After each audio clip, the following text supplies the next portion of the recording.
Did you know that misappropriation of funds is rampant in the nonprofit sector, maybe even epidemic? And this potentially includes embezzlement on a pretty large scale. And could it be that you're guilty of it too? The problem's worse than you think, and it's usually hidden in plain sight. What am I talking about? Stick around after the intro and we'll get into it.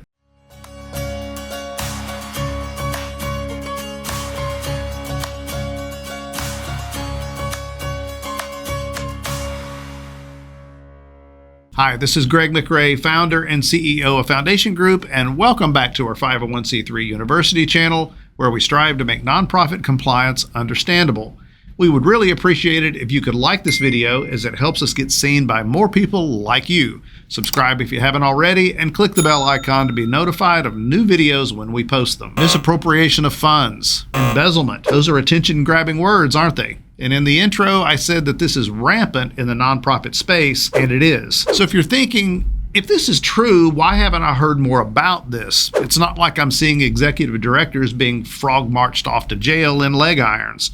You're right, you haven't, but that doesn't mean that the issue isn't pervasive. I also said it was hidden in plain sight, so what in the world am I talking about? Misuse of organizational assets is most often committed by one person, not a team of people. And that person is usually the executive director of mostly small nonprofits, though it can certainly affect larger organizations too. And to be honest, this is rarely blatant, intentional theft, though that ultimately makes little difference in the end. Now, sometimes this is a case of inurement. Inurement here is defined as an insider unfairly benefiting from the assets and resources of a nonprofit by virtue of their position or access. So maybe this looks like a key individual, say the executive director, using a company vehicle as if it were his personal car. Or maybe this same executive director books his personal vacation using points earned on the nonprofit's credit card. Now, these certainly seem like minor infractions. You might even be tempted to say, so what? He's not stealing money. And you're right, he's not, but he is violating the law. In fact, his board of directors could be held personally liable for financial penalties called intermediate sanctions for allowing this activity to take place. Unfortunately, those seemingly minor inurement infractions are not usually where this activity stops. The mindset that sees no problem commandeering the company car can very quickly see nothing wrong with paying for their personal gas on the company credit card, or buying lunch, or dinner, or clothes, or their newest Amazon order. Besides, he says, I'll pay it back at the end of the month. Let me be very clear. This is not just unacceptable, it is a crime. Even if you pay it back, using organizational funds for personal benefit, even temporarily, is a form of theft. And if you don't pay it back, it is embezzlement. Depending on the amount, you could literally be charged with a felony.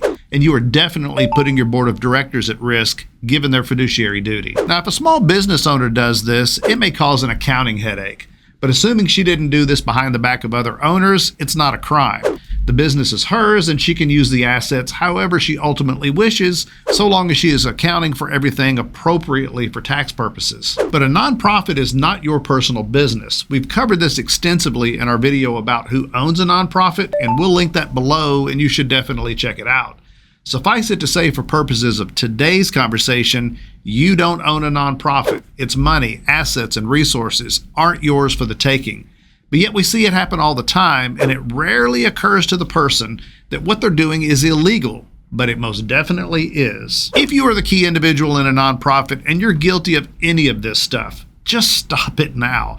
You are breaking the law and you are putting everyone around you at risk. Here's some best practices. 1, never ever use company money or credit cards for personal expenses, even if you intend to pay it back. 2, do not use company assets like vehicles or other equipment as if they belong to you. 3, if you somehow find that you accidentally used the company credit card for a personal expense, repay the money immediately and inform your board that it happened. Look, this is not optional.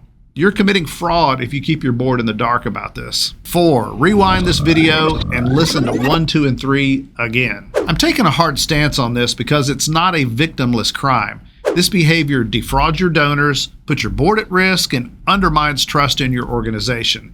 And after being in this business for 30 years, I've witnessed this too many times to count. Misappropriation of funds and embezzlement doesn't have to look like siphoning off large sums of money into a Cayman Islands bank account. It might just be the non-business lunch you used your credit card for at Applebee's. Stop doing it and be better than that. Well, short video today, but I think you get my point. I hope it helps nudge a few people back to the straight and narrow. Thanks for watching. Now go serve your community. Hey, do me a favor and don't navigate away just yet. We would really appreciate it if you would hit the like button below, as it really helps get our content recommended to more people. Subscribe if you haven't already, as we have great content coming your way on a regular basis. Finally, you can click the little bell icon to be notified of new content when we post it. To learn more about Foundation Group, you can visit us on the web at www.501c3.org. Thanks, and we'll see you next time.